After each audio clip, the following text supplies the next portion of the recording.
etiquette. But more than anything, I want better execution. Are we clear on that? I want better fucking execution. It's the Academy Original. What's up, Raider Nation? My name is Steven Michaels. This is the Raiders Daily Podcast, Raiders Daily Show. I don't know what the hell to call it. But anyways, here we are live again.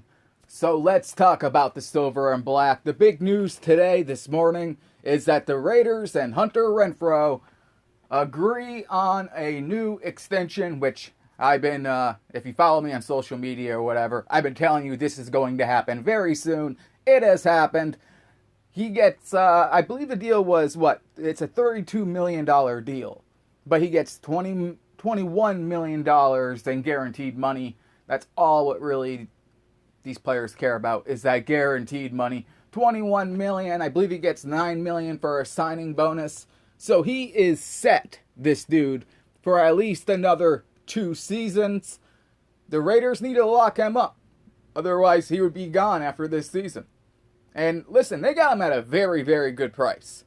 A very good price. If you think about the other guys that got paid, the Raiders got a bargain here. A big bargain. I mean, Hunter Renfrow, in my opinion, is without a shadow of a doubt the best route runner in the NFL. And I've been saying this now for, for a year. But he's untouchable. Just the way he moves, his footwork, it's undeniable. No one can match him. He is that damn good. That's why I told Raider fans, even before Davante Adams, you don't really have much to worry about because you have Hunter Renfrow. Hunter Renfrow is one of the best wide receivers in the NFL today. The Raiders won 10 games last season. The majority of the reason why they won 10 games was Hunter Renfrow. You can't guard Hunter Renfrow. You can't double Hunter Renfrow. He doesn't look like a football player. He's not intimidating. It's weird, but it works. And guess what? Josh McDaniels comes in. He loves those slot, little white wide receiver guys. He's always had, Julian Edelman, Wes Welker, Chris Hogan. He's always had those type of wide receivers. Now he gets one that's better than all of those dudes with the Patriots. Better than all of them combined. Edelman couldn't hold Renfrow's jockstrap, bro. Hunter Renfrow is the best slot wide receiver in football, period. And you can put him on the outside, too, which, by the way, we're going to lead right into this. But in OTAs, that's what he's doing. He's in the inside. He's playing on the outside. He's going to be doing a lot of things this season. Big year for Hunter Renfrow. Now that Hunter Renfrow's contract has been done, now it's only a 2-year deal, so the Raiders get him for another, 3 seasons. So I would not, that's 3 years. That's pretty good. I wouldn't go get a Hunter Renfrow tattoo if I was you or anything, because eventually he will be on another team. It's just the way it works. Now, up next is Darren Waller. The Raiders should be getting this deal done with Darren Waller pretty soon. It's all up to Darren Waller's agent, really. The Raiders already know what they want to offer him, but obviously with, Mark Andrews setting the tight end market, then the Browns paying their tight end some outrageous money, everything got reset. Now his agency is going to want more money. I don't think, at least this is what I am being told, I could be getting lied to, it happens all the time. I don't think that's going to make a difference. I think the Raiders will be getting this deal done. I know they've been talking to his agent a lot. I had a feeling Renfrow's deal would get done before Darren Waller's, just because Renfrow, he just kind of wanted to wrap it up real fast. He's not the type of guy that's going to hold out on you or anything like that. He just wanted to get a contract. The Raiders already knew. His wasn't that difficult, to be honest. That's what I heard. Like, he was down for, whatever the Raiders are going to offer him, basically. He's set for life, basically. So, now Darren Waller, though, he wants big bucks. He wants to get paid big-time money. But here's the thing with Darren Waller. which is different than Hunter Renfrow, is Darren Waller is going to be 30 years old. The Raiders are going to look for a 2-year extension here. They already have him wrapped up under this season. That way, at time the deal expires, the guy will be 33.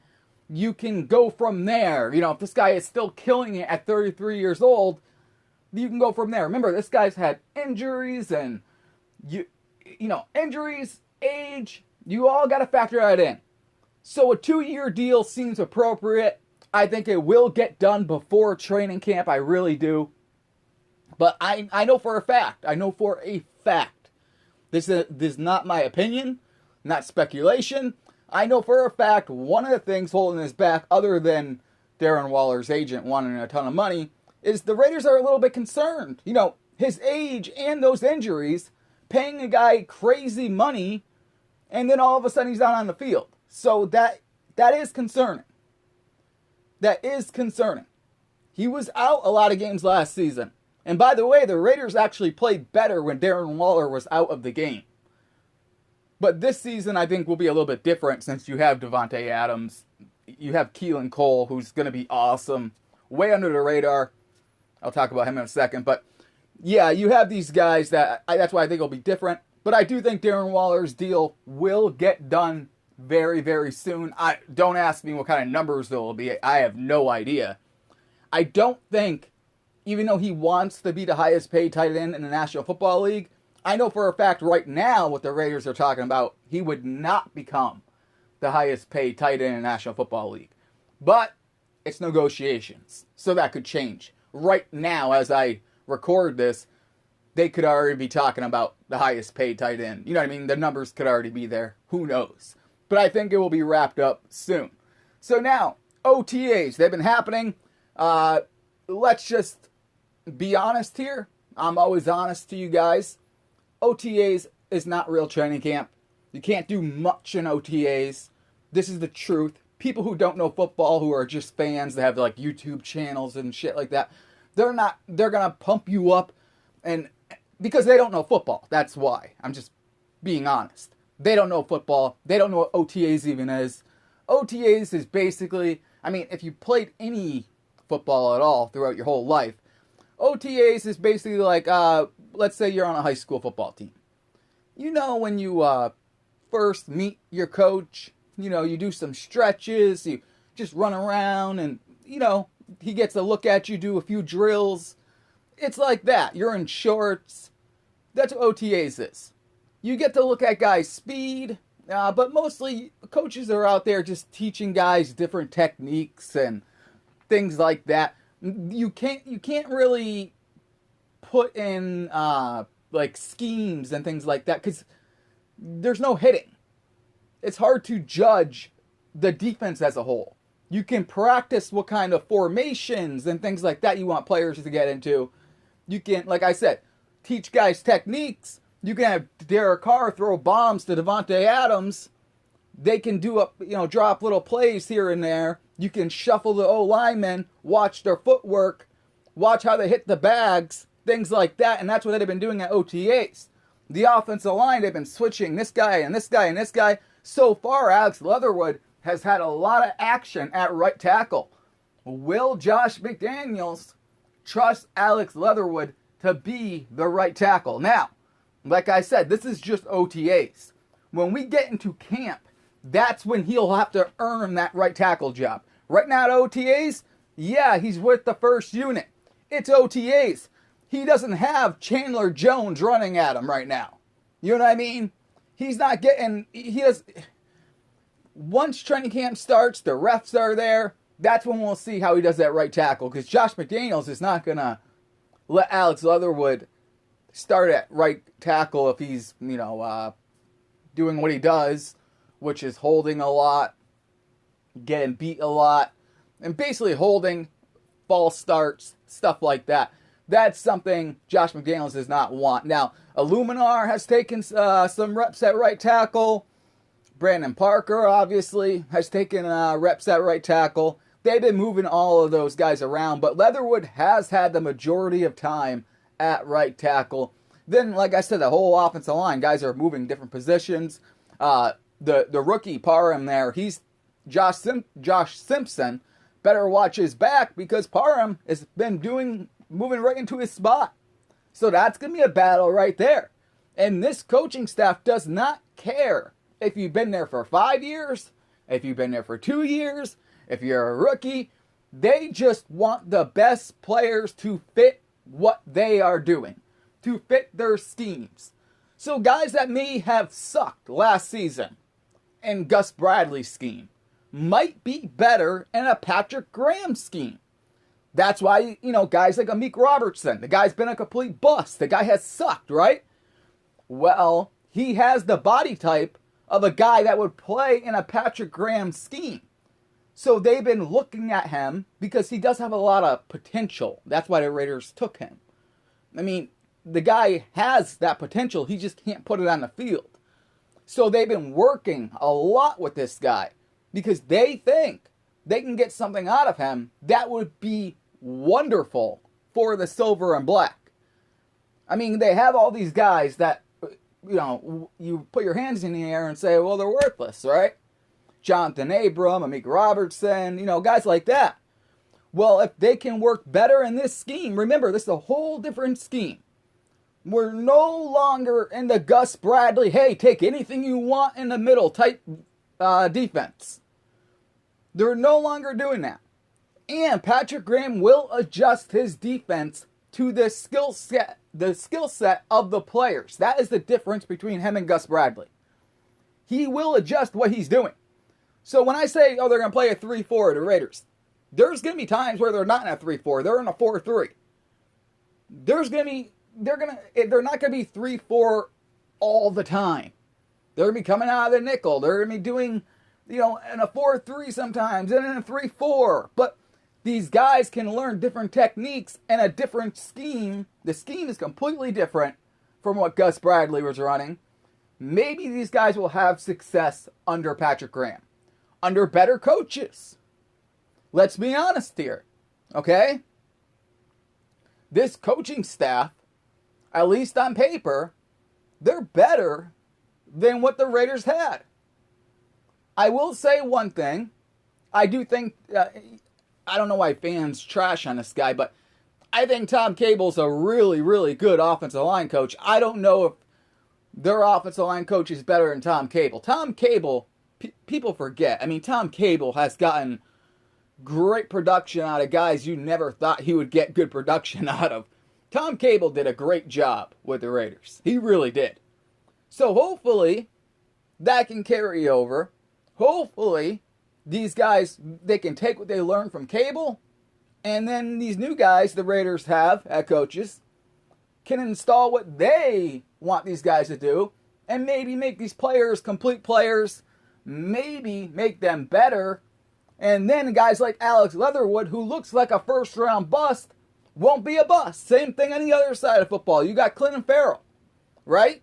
Right now, the Raiders, they don't care how bad this guy has sucked since he's been drafted. They don't care that he's been a first-round bust. They're not going to give him a fifth-year option, obviously, but they are going to put him in the best position they feel like he can succeed in. He's been taking a lot of reps, at OTAs, remember, at defensive end, maybe to give Chandler Jones or Max Crosby a break there. But as you remember, last season the Raiders moved him inside. Now it looks like they're going to have him more outside. And I think maybe that's the best place he can be. That's where he was drafted at. That's where he feels the most comfortable at. Let him play that position. He could play, you can call it outside linebacker, or you can call it whatever. He can be standing up or with his, hand in the ground. Either way, let him rush the quarterback. Let's see what Clinton Farrell has. After all, he was, the 4th overall pick. Let's see what he has. You don't have to give him a 5th-year option. Same thing with Jonathan Abram. The guy has not lived up to the hype. His mouth has been doing all the talking. He's got to be out during Harmon, by the way, Abram. He's got to work on his tackling skills. The coaches are very well aware of that. They have to find a role for this guy. He's got to stay healthy, and he's got to learn. And that's what these OTAs are guys learning. It's a lot of learning the playbook, watching tape, but mostly just learning the playbook. And that's what OTAs really boils down to is smart players learning the playbook. That's why, Dave Ziegler and all these dudes from New England brought in some vets that know the scheme, that can help teach the scheme to guys who've never been in this type of scheme. And it'll just go it'll be more seamlessly easy for these guys. So hopefully they can learn that, because this defense, even though, they don't have a huge, that right now, Rocky Ya-Sin is their best cornerback right now. You got Nate Hobbs and, guys like that. Anthony Everett, who I think will probably be the starter on the other side. That's all you really have. And then at safety, you have Trayvon Morrig. I think he's going to be pretty good. You keep him there at free safety. And then, of course, you got Abram, you got Harmon. You got a bunch of guys playing for that other safety spot. Then on the defensive line, they got a ton of defensive tackles. But still, I don't think the Raiders are done looking at the defensive tackle market. It would not shock me if they go get Sue. He's a free agent. Tampa Bay decided to sign Akeem Hicks to a big deal. Means they're not bringing him back. The Raiders are interested in him for a 1-year deal at their price. They don't want to overpay this dude. I don't like him personally. The guy can't stay on a team more than a year, probably because he's an asshole. But he is good, and if you can put him in the middle, it will help Jones and Crosby on the outsides. So I think they're still going to be looking there at defensive tackle. I know they got a ton of guys. I get it. But they don't have someone that really, really stands out. You bring him in, you got a proven dude right there that knows how to play that system too. So it would work out if they could somehow sign him. They are not done signing players. They're not. I know right now it feels like they're not. But, they want to get Renfrow done. And Waller. They had no order, but that's what they wanted to do this offseason. Crosby, Renfrow, Waller. They got 2 out of 3 done. The other one, like I said, Waller will be done eventually. And then you look around, and whatever money they have left over, they will look to improve their roster. They could bring in a guy like that. You never know.